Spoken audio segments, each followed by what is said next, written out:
बहुत ही कमज़ोर नतीजे स्टॉक में देखें तो लगातार 9-15 से लेकर अब तक गिरावट है। अभी भी आप देखें तो तकरीबन 10% की गिरावट यहाँ पर आपको नजर आएगी। अब इनके नतीजों में आप देखें तो खास बात यह है कि परफॉर्मेंस बड़ी कमज़ोर देखने को मिली।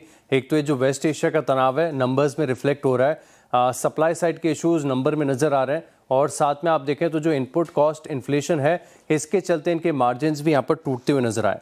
लेकिन ऐसा नहीं कि सब कुछ खराब है। एबीबी में आप देखें तो जो ऑर्डर इनफ्लोज है, जो इनका डेटा सेंटर है, रेलवे सेगमेंट है, यहाँ पर ग्रोथ लगातार आपको देखने को मिल रही है और इसी के चलते जो Q4 में ऑर्डर इनफ्लोज है इसमें पिछले साल के मुकाबले तकरीबन 25% की बढ़त आपको देखने को मिली।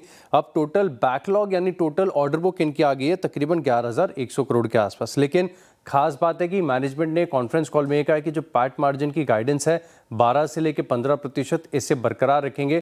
प्राइस हाइक किया है उन्होंने, लेकिन इसके साथ ये भी जानकारी दे रहे हैं कि प्राइस को पास ऑन करने में एक लैग होता है, समय लगता है, तब तक थोड़ा सा आप देखें तो एक दबाव यहाँ पर देखने को मिलेगा। लेकिन साथ में देखें तो कुछ क्रूशियल सेगमेंट्स ऐसे हैं जहाँ पर डिसीजन मेकिंग में डिले हुआ है, तो इसी के चलते इम्पैक्ट यहाँ पर आपको नंबर्स में नजर आएगा।